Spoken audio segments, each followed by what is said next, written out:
Coaching in Session. Your exclusive destination for unparalleled personal and professional growth. With your host, Michael Rearden. Whether you choose to live within limits or break free, your mindset journey begins here. Welcome, Judith Belmont, to Coaching in Session. How are you doing today? I am doing great, and thank you for having me.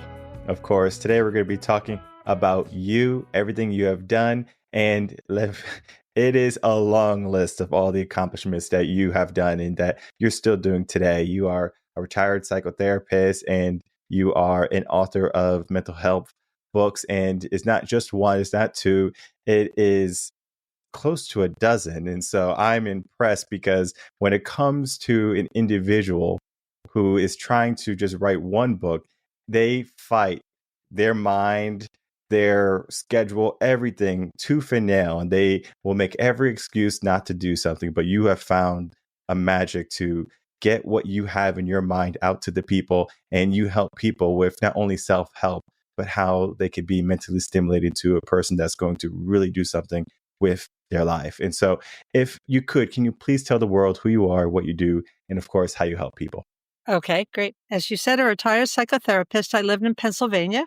I now live in Naples, Florida, and I have written 11 books. I just sort of fell into it because in my therapy practice, you need continuing ed in order to get enough credits every year. And so the biggest provider in the United States that I know of is called PESI. And so I ended up being a speaker for them, and they were just starting publishing. This is about 20 years ago.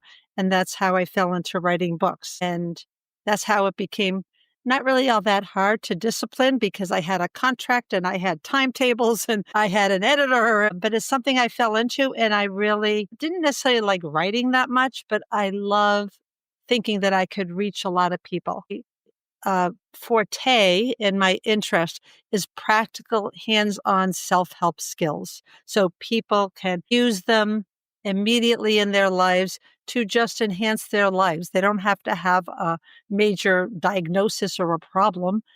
Who doesn't want to have a life that is happier, filled with more gratitude, more fulfilling? So I'm passionate about it because I think that it's just really important for everybody to be able to keep on growing and learning. And I like that I offer practical how-to tips to do that, which is what self-help books do. It's not just mine. There's a lot of self-help books out there, but I feel like I've contributed to that. And we're definitely going to get into some of those how-tos. And I just love the idea of self-help or just helping yourself be a better person, because we look at around the 1990s where self-help really became paramount into people's minds, saying, oh, wait, I can do things that are going to make me a better person. And this is where Tony Robbins started to become real big around that time. And there's many other authors as well that were coming along that were really becoming pronounced because people at some point realized like, hey, I have all of this potential still within me that I'm just allowing to remain latent. But it's kind of funny how over the last 20 years, even so, how personal development and self-help has evolved. In some areas, it's bigger than ever. And then in some areas, it seems like it's a shadow of its former selves. And I say that with the younger generations where I'm not saying that they're all not into personal development. It's just that it looks different than how it was 20 years ago. In your experience, how has self-help evolved maybe throughout your 11 books? How has it changed in your views? I think self-help practices takes a variety of forms. Some people are more into meditation, mindfulness, breathing. Yeah, I think all that's important. I incorporate that a little bit, but my focus is more how you think determines the quality of your life. And maybe back in the 80s or 90s, this was a kind of a novel concept. When I was in graduate school in the 70s, in the mid to late 70s, I had a supervisor who turned me on to what's called cognitive behavior therapy, CBT, and it actually literally changed my life. And so now it's kind of mainstream, but it was revolutionary when I learned it because it was just starting out. In the 60s was really when CBT started. And basically, it's focusing on how to change your thoughts to change your life or enhance your life. So I think now it's become maybe more mainstream. It's not that it's not important. It's just more people know about it earlier on. It's not as revolutionary anymore. I know when it comes to personal development, how we look at it now is very different because it's so new in the sense of what we are learning from our minds and what we can do in the terms of personal development. For example, maybe personal development is now self-care to some people, where they're like, okay, I'm going to take care of myself a little bit more. And however that looks is a different factor. Now, I'm not saying that these ideas are going to be beneficial because some people call self-care, hey, I'm going to go to my house and I'm going to watch some Netflix. I'm going to eat some Ben and Jerry's. So we have a view of self-help or self-care in different lights. And when we start to look at just how the world is navigating, it seems as almost as if they are taking the urgency out of them. They're taking the urgency out of who they can become. For example, when we're younger, typically we are ambitious toward the things that we want to do. We want to start a business, maybe. We want to have a career. We want to be gun ho. Yet today, we have, especially young men, oh, I'm going to be a streamer. I'm going to, just play video games and have people watch me. And even though this can be a dream of theirs, it's almost a lesser energy activity, even though it could require an immense amount of time and dedication. They don't necessarily have to have as much, for lack of better words, drive in order to be these big streamers. It's a little bit of luck, and it's just a huge time sink for some people. Now, some people, they get into it because they see other people doing it and they say, hey, I really want to do this because it's just super easy. I don't like my 9-to-5 job. And so they will still go to their 9-to-5 job because they have to make ends meet, pay their mortgage and things like that. But they have this idea, this dream of wanting them to become a streamer. Now, all of this is going to come through 180 or 360 if you want to consider like full circle around, where these individuals are possibly giving up on their dreams of being a streamer because they're like, it's just not realistic, or they're giving up their careers because they are just not happy with them. And so there's a lot of negativity, whether it be a dream that they have for themselves that hasn't come into reality, or a career that is only there because of circumstances or to make ends meet. So when we have an individual suffering with this idea of they want better for their lives, but there's so many obstacles for them in order to reach it, what would be some steps for them to start to implement that they can maybe possibly make those dreams become a reality? Well, depending on your circumstance, some people have to worry about a 9-to-5 job, so they can try to pursue it differently. So it really depends on a circumstance. But I always think that it doesn't matter if you actually achieve your goal. It's enjoying the process of trying to achieve it. So many people are so focused on the goal and what they want to do. So maybe let's say you need to work your 9-to-5 job while you're pursuing your dream. That can be a very growth producing experience in itself. You don't have to reach the goal to then be, happy. You can be happy along the way as you're growing and learning and preparing. I do think that a lot of people think of stress as very negative. They think, oh, I don't even want to try to do that because it's just stressing me out that I still have to work and I really can't pursue it. But stress also can make life meaningful. So you want to just manage your stress instead of carry it. Realize that stress can be motivating, that I really want to do this, but I don't have to do it now to be happy. Just knowing that I'm taking small little steps towards my goal, I am already in the process of fulfilling myself. Too many people think all or nothing. I either succeed or I fail. I either made it or I don't. Well, how about just going towards your goal and being energized and motivated by the stress instead of encumbered with, I have to succeed and I'm a failure if I don't. A lot of times people put too much pressure on themselves to succeed rather than go towards that goal. And it's called actually a growth mindset versus a fixed mindset. If you have a growth mindset, you're not just relying on your innate ability, you're relying on your passions and your sense of commitment to evolve. Whereas a fixed mindset is been there, done that. I'm not good at that, so I'm not even going to try. And it's been shown by studies that people with a growth mindset are generally happier people than people who have a certain sense of themselves that's fixed. And they either have to be good at something to pursue it rather than just have a passion and a challenge for it.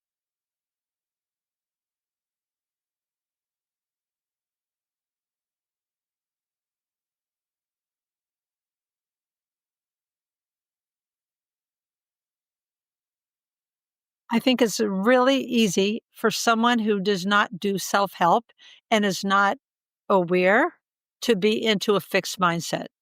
I was a therapist and I saw a lot of clients over the years. A lot of people had depression, anxiety because of a fixed mindset. People would say to me, I'm just a failure. I'm not good enough. That's a fixed mindset. They had such self-limiting beliefs. And so my job with them is to have them relook at those beliefs. And one thing, I'll give you an example of what I had them do is tell me why you think you're a failure and why you'll never amount to anything, whatever they say. And then what they say, I write down. And then I say, okay, I'm going to read these things back to you. Let's read the first one. I just know I'll never get it together, because I really screwed up, let's say. I say, is that fact or is it fiction? Is that a narrative you're telling yourself? Is it true or is it just an interpretation? Well, I guess it's my interpretation, but I think it's true. I feel it's true. And then I'll say, well, let's learn the difference between a thought and a feeling. I feel that it is true. That's not a feeling. I feel paralyzed. I feel stuck. I feel sad because my thought is, it will always be that way or I'm a failure. And so as people start learning how to separate thoughts from feelings and be able to challenge their self-talk and determine, is that a narrative? Is this fiction or is it fact? And am I thinking in permanent ways, like I'm always going to be that way? Or am I thinking in temporary ways? Up until now, this is the way that I've seen myself. Because what that leads people to do is think, well, now I could change it because it's up until now. I once went to a continuing ed, a training, and the whole training was about changing your mindset from a fixed mindset to using those words up until now. And it really makes a difference because you realize that a lot of the things we tell ourselves are not really accurate. Maybe we heard them from other people. Maybe we just weren't thinking so clearly because we're feeling sad so that we interpret things in a negative way. That temporary view away from permanent. Up until now, I've had trouble making friends rather than I have trouble making friends. I can't make friends. Makes a big difference because then it opens up the element of hope. Yeah, sometimes hope is all you need in order for you to take that step. It's very similar to fear, where you don't know what can happen next. But then if you take that step and maybe you are so afraid to take that step and nothing bad happens to you, you're like, maybe I can take one more. And then you just keep on with that process. And eventually you're running and you're like, whoa, like I didn't know I could do this. And of course, fear is going to be the inhibitor for a lot of people to stop, but it can also be the catalyst for someone to truly understand their power. Now, when we start to look at this idea of potential, I think it's easier for a person that truly cares about people who wants them and wants them and wants people to be better. For example, like your work in your books, you want people to be better, right? You can see the potential within people before they might even know that they have that potential. But then again, there's going to be the naysayers, maybe the fixed mindsetters, where they might look at someone's potential as a danger because it will allow that person to shine more than them. And of course, they don't want to have someone that they're maybe close with or friends with to, walk away or to fly away or to be more pronounced. So they often will say, hey, just stay where you are, stay stuck. Okay, you don't have to try so hard. The limiters of life, the naysayers maybe, where if you surround yourself with someone who's truly trying to urge you to learn more about your potential, those seems to be like the better factors to have in your life. But with that being said, why do so many people allow themselves to hang around these fixed-minded people rather than finding people that are going to help them understand their potential and growth? Sometimes they're hard to find, Here you are, though. You are hard to find. I found you. I said, I'm going to have Judith on. Take some work, a little bit of luck, a little bit of work. I think that people can only be as healthy as they are.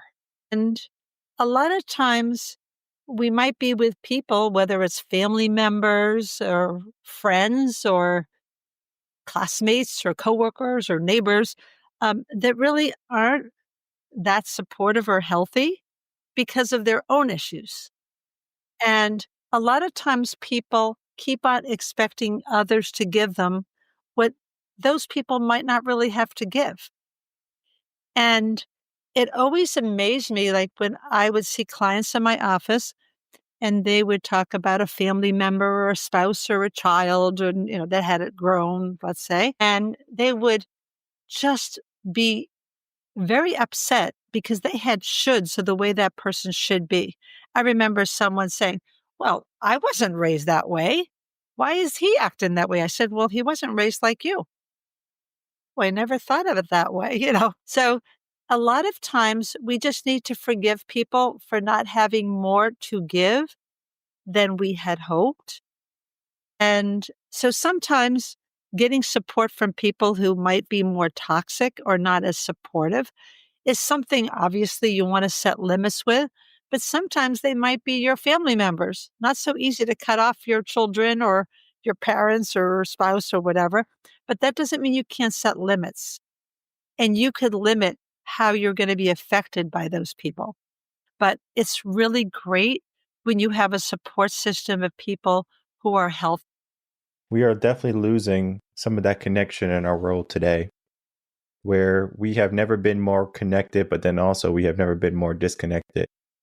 For example, you and me were able to speak hundreds of, I think it's thousands. It's just over it's a little over 1,000 miles away. It's like 1,600 miles or something like that, around there, where you and I can have a conversation together. And I can speak easy, right? I can speak with someone from the UK over a Zoom or a Google Meets, and we can develop a bond and a connection. And I think that it truly takes an individual to want to have a connection. And sometimes I think in order to have a connection, you need to be able to connect with yourself first. Like, you need to understand who you are, because what happens in our world today is that we have too many people trying to be like everyone else. And so no one truly understands or knows who they want to be. So there's an identity crisis, especially in our world today, where it's like, okay, you want to be this and I want to be that. And then at the end of the day, it's like, well, who are we? So all of this is to say that if we have a bunch of people that are lost, I know self-help books can be a great tool and a great catalyst. They have helped me immensely when I was lost. I can't tell you how many days, weeks, months that I spent in the basement of my library. And this is in Connecticut. There's like libraries with basements. In Texas, the library doesn't have a basement. It will cost too much money because you have to dig so much limestone. Either way, Connecticut, there's basements in the library, right? Or the library has basements. So there's, for some reason, they put the self-help books in the basement. I don't know why, but you have to go down to the basement, take the elevator or the stairs. And I was just there. And I remember in some of the darkest parts of my life, or points in my life, I was just there on the floor, just pulling out self-help books and reading them, and just trying to find the key or trying to find a fix for me. And it wasn't so much that I was broken. It was just that I was missing something. And I was like, okay, I didn't have the support systems, even though I had great teachers, even though I had parents and grandparents. I felt as if I was by myself. It felt like there was no one I could rely on and that I could speak to without some level of eyes pointing at me in a negative fashion, right? So they're looking at me maybe disappointed or looking at me with like, oh, this guy's crazy or whatever. Like it was something negative that was coming on in my mind where I didn't feel comfortable speaking to people. Now I do. I could talk to a therapist, a counselor, a life coach, and I'll do it like it means nothing, right? It's the same thing with being on a camera. When I first started the podcast, I was very shy. I was like, oh no, like people are going to see me on camera talking. And now I can just do it like it's my job. And it is my job, right? In the beginning, there was a lot of self-doubt. It was a lot of work that needed to be done. And for me, the self-doubt only happened when I was introduced to an immense amount of trauma. It didn't happen when things were going good in my life. It didn't happen when I said, you know what? I have a growth mindset. I can be better than what I am today. It happened when everything fell apart. And I don't think self-help is for only helping people who, like their lives is in tatters. I think it's for helping people who want to elevate themselves. And the statistics show that people just are not going to do it. They are going to wait until they say, okay, I have no other option, right? This is my ultimatum. But then again, you don't write books of saying, okay, guys, this is your ultimatum. All right, read this, and then you're going to get the help that you want. So knowing all of this and the mindsets of people, how can we urge people to take action today rather than waiting for a negative thing to happen or for a bad moment to happen or for that last ultimatum to be there for them to say, hey, I want to change and I want to be better? I think it takes a lot of courage for people to admit that they might not be as strong as they would like. It's often hard for people to ask for help, even reading a book. It's like, it's sometimes hard to admit that, okay, I don't have it all together. I think the best thing that people can do is to be authentic with themselves and not judge themselves to how they think they should be. I have everything going for me. I should be happier, and be authentic. Sometimes people aren't into self-help because they're feeling pretty much on top of the world, and good for them. That's great. But there's a lot of people who don't. A lot of people, have preferences for one thing or another. Some people have different genetic makeups. Some people have different experiences of life that make it more difficult. But what I love about your story, and it was beautifully stated, is showing how resilient you were and how you allowed your trauma to make you deeper instead of weaker. And it's very inspiring when you hear stories like that, because some people get crushed. Yeah. And resilience is definitely big. It's a big factor in your growth. I just think back at if things could have been different, right? Maybe I was more open-minded. Maybe I gave myself more mentors. Maybe I gave myself the habit of looking at these books, not just for when things were broken, but when things were going good. I think of finances, for example, right? Typically, when you have money, you want to learn how to invest. Not like, hey, I want to learn how to invest and I have no money. Like, you're not going to get too far, right? So we do it when things are good. But then again, it's just sometimes in certain aspects of our life, we live backwards. And you brought up a great point about being authentic. And when we look at that word, what does it truly mean, like authentic to yourself? Because I think at some point we give ourselves this idea, and we hinted at it a little bit, where we think we're being true to ourselves. And I remember a little bit of backstory, it's kind of embarrassing, where growing up in high school, I had like long hair, like braids, and I talked with a slang because like I was like being a hip guy, like, like a rapper. And it's just not conducive to what I was going into, like the business environment. So I basically had like a split personality in terms of when I hanged around my friends, I spoke like this. But when I went to do my finance job, I spoke like this. And I was like, I'm not being authentic to either one of these versions. I mean, yes, it was nice because I can get a reprieve from one or the other. But then I said to myself, like, which one am I? So, like, how would a person know which is their true authentic self if they're split between two worlds? We often do act differently depending on our situation and who we're around. If you're around good friends, you can talk in ways you couldn't talk at a business meeting. You can still be authentic, but you just are a little wise of like what setting you can do what in. But the thing that has struck me is that a lot of people compare themselves so much to others, and they want people to have a certain vision of themselves, and they're so worried about what other people think, they're not as authentic. They act in ways they think they should be rather than the ways they want to be that's appropriate for that situation. And I would tell my clients things like, instead of trying to be perfect, try to be authentic. Because perfection, first thing, it's kind of like unattainable. There's always going to be things that are imperfect. We're imperfect mortals. And to accept that and just be your true self. And that doesn't mean you can't use certain judgment of disclosing certain things to one person and not another. You're still being true to yourself. You're just being a little wise about who you're sharing with. But I think it's all about what feels like your real self rather than how you want other people to see you as. Hmm. What if your real self was a jerk? What if you're what? If your real self was a jerk. Yeah, like a jerk. Like it's like super mean and, just not really kind. Well, maybe that's not your true self. That's the hurt self. Because Mm, people who act like a jerk are not bad people. Now, I'm not talking right now about mass murderers or people like that. right. We're talking about a non-criminal kind of situation. I don't want to get into ethics of people who kill others and stuff. But Yeah, we in won't. non-criminal situation, people who are obnoxious are usually in a lot of pain. And actually labeling someone, whether it's yourself or others, as like a jerk or something, would be actually an example of a cognitive distortion.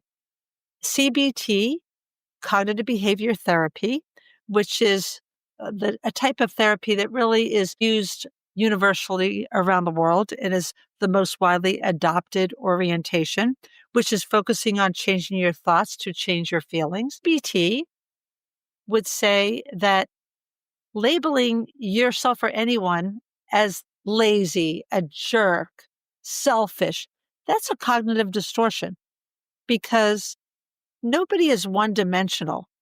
And if someone really is not healthy and acting in not great ways, it's not because they're bad, it's because they're in pain. And so that's why forgiveness enters into self-help, forgiving your parents who didn't raise you like you thought they should have, forgiving your friends for not being quite as loyal as you thought they should have been. As we grow, we suffer losses and we suffer setbacks and disappointments. And so some of it is being strong enough to forgive, but you never forget. You I want think to of learn that from it. saying. There's that saying, forgive and forget. I don't believe that. Why would you want to forget the most important lessons in your life? There's also one saying, I'm not sure who it came from exactly. I know Bush had said it one time. He goes, "Fool me once, shame on you. Fooled me once, I won't get fooled again." So he's basically saying, I remember what you've done, and I'm not going to put myself in that circumstance again where you can do the same harm, per se. But I just think of like all the people now because like when you said what you said, I was like, some people are gonna be like, whoa, like that's like it hit close to home. Meaning if I feel as if someone's a jerk and or maybe I'm thinking that, maybe I wasn't kind, that there's something within me that is hurting. And that is so powerful because there are so many hurt people who don't even realize that they're hurting. I know they project it on other people. Right. Because people don't mean to be difficult. I just did a webinar yesterday on dealing with difficult people at work. Hmm. And one of my main points is nobody thinks they're the difficult ones. They think someone else is. It's her fault. She stresses me out. He makes me so mad. CBT, cognitive behavior therapy, teaches nobody can stress you out. So how do you rephrase that? I am stressed around him. So then you become a victor instead of a victim. Nobody makes you feel a certain way, and you stop blaming others and you take responsibility.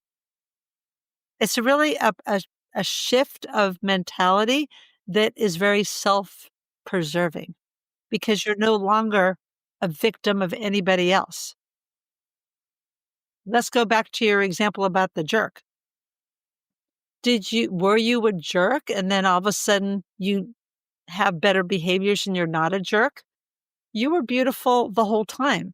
You maybe were a little more screwed up when you were acting like a jerk rather than being a jerk, because that's a fixed mindset. Would you say that it's a trait or more of just a pattern that someone is like fell into? I think a lot of people don't learn good communication skills, for example, and might act aggressive or not that nice because they don't necessarily know any better. And that's why I think self-help books are so great, because you can learn how to communicate better. You can actually learn the guidelines for communication. Like in this webinar yesterday that I did, I work for a training company once a month where I did a role play where I was acting really aggressive. I used a lot of you statements. You should know better. You should have this. And I had explained to everybody what aggressive is, assertive is, what non-assertive is. At least a third to a half got it wrong when I said in the chat box, put if you think I was assertive, non-assertive, or aggressive. The interpretations were so different. Even though I outlined what I statements were versus you statements, assertive as I statements, I don't feel comfortable versus you made me uncomfortable, they still didn't pick it up. What does that say? Not that they're not smart. There's nothing to do with that. It's just we really are not trained. We don't learn these things. And so often we interpret things differently. I have never met one person who was considered difficult that thought they were difficult. It's always someone else. So it's all perception. Well, I'm stubborn and I know I'm stubborn, so Okay, well, then you might admit it, but that doesn't mean you're not also beautiful. You can yes, be stubborn. That's okay. I'm stubborn to an extent. It's not like how right is my way or the highway stubborn. It's just like sometimes I just put my foot down and I go, I believe it should be this way. But again, I love to be proved wrong or to be shown a different way, because I know sometimes when we're doing things in life, we can continue to do it the old way. There's a saying, things have always been done this way, or if it isn't broke, don't fix it. But then again, we can just see how limited we become when we start to think that way, where we start to think of more possibilities. For example, at one point in time, we weren't able to fly in the sky, but now we have jets and rockets that can take us into outer space, into different parts of the world easily. We have this beautiful thing called internet where we can talk to people.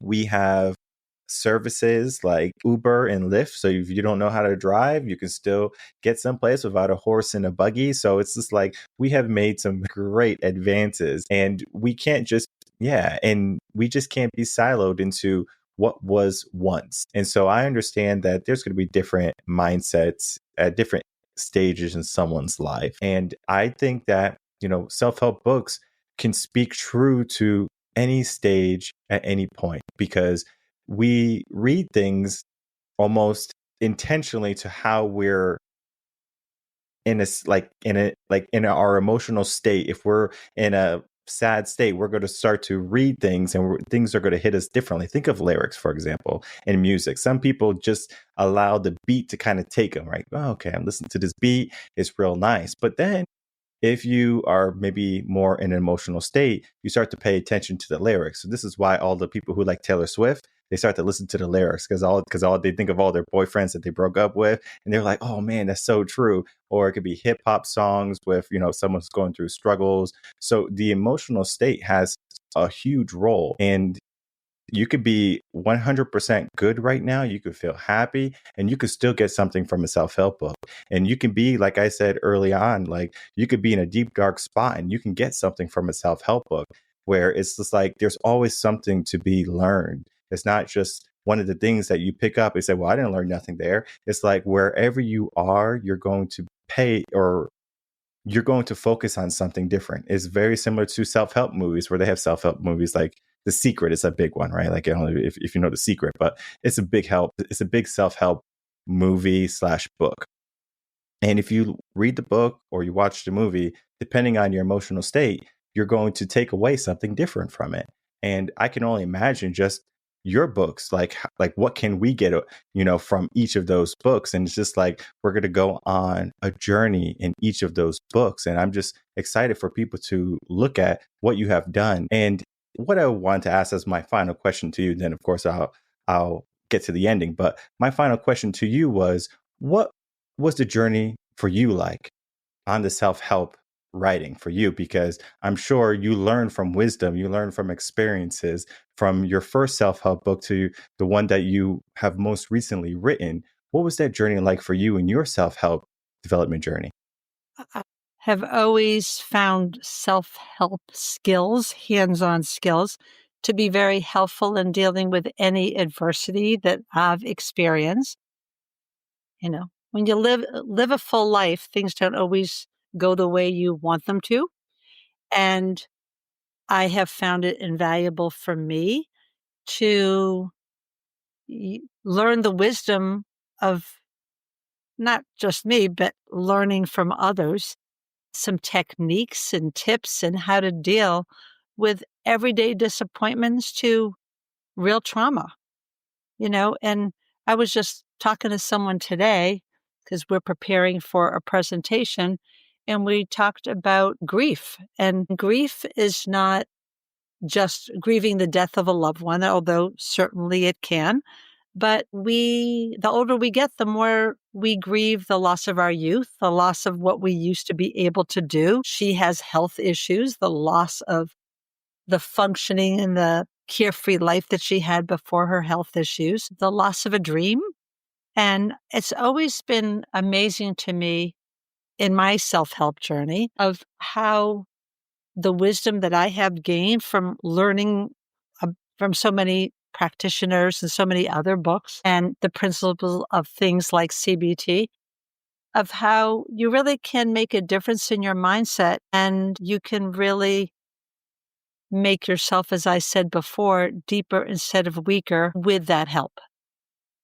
So it's been an evolution for me. I think I understand things more than I used to.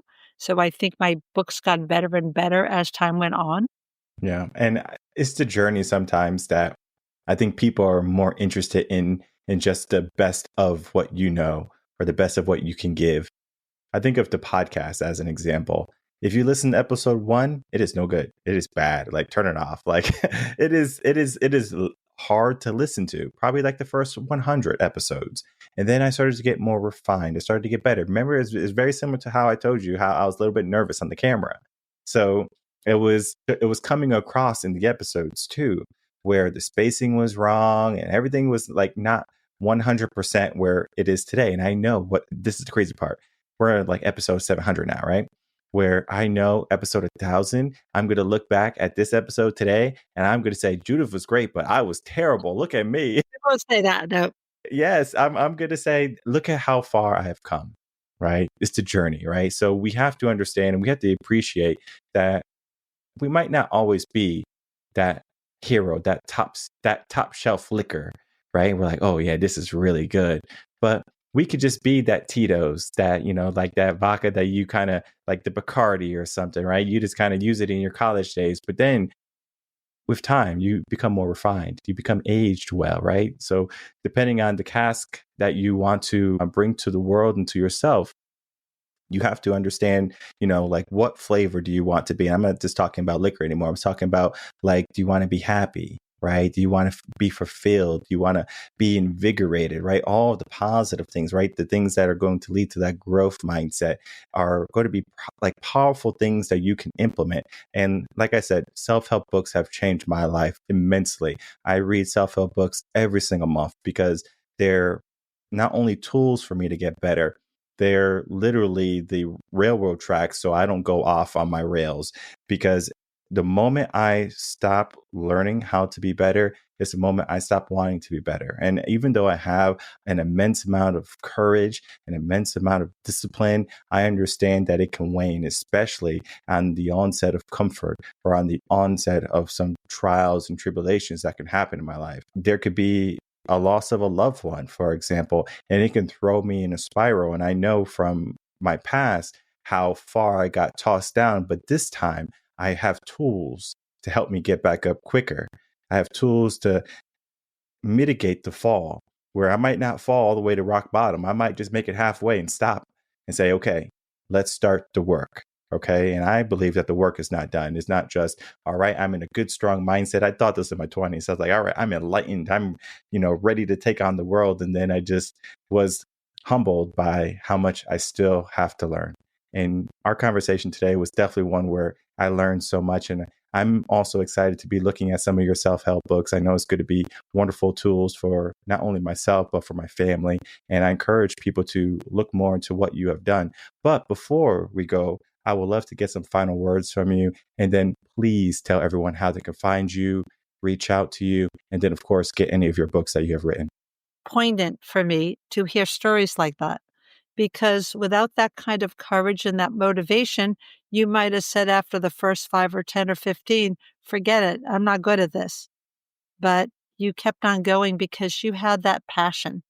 And I remember in Steve Jobs' speech at the Stanford graduation, and I believe it was 2001. That's readily available on YouTube. You can see that. He talked about when he was actually kicked out of the company he founded. He was kicked out of Apple by the board. And he said, but he still had the passion. He felt like a complete, publicly humiliated failure, but he still had that passion and he loved what he was doing. And he ended up forming Pixar. He ended up developing the iPhone. He ended up developing something with the movies. I like the movie, iMovie type of thing. He developed all that because he still hadn't lost that passion. So I think your story was a great example of that. How people can find me is they can go on belmontwellness.com. My last name is Belmont Wellness. And there I have a lot of free I have some pages from my books. I have handouts of like assertive, skills, how to change you statements into I statements, how to use CBT skills. So those are free downloadable. And I also have a lot of videos on that and other things. And also I have a Amazon author page. All right. And you don't have to worry about any of the links or spellings. All the links will be right down below. So you'll be able to get to the website, all of the free materials that I am definitely going to be perusing after this. And then also the Amazon author page and some of her social medias as well, because I know some people, they just love social media still. So all of this is to be said is that self-help is definitely a journey. And depending on where you are right now, you might be more inclined to look at how far you have left rather than how far you have come. And I encourage you that the journey is not always about how much you have left. Might be looking at the gas tank and saying, do you need to fuel up again? Do you need to change the tires? Do you need to rotate things out? And if not, then you're ready to go. You're ready to ride. You're ready to grow. And you're ready to mature into the person that is going to change the world. And it might just begin with your world, but then you're going to start to see that the people around you are going to start to be enthused by who you're becoming. And they're going to also step into that power. So I do want to thank you, Judith, for coming on, spending some time talking about your work in your book today. Thank you.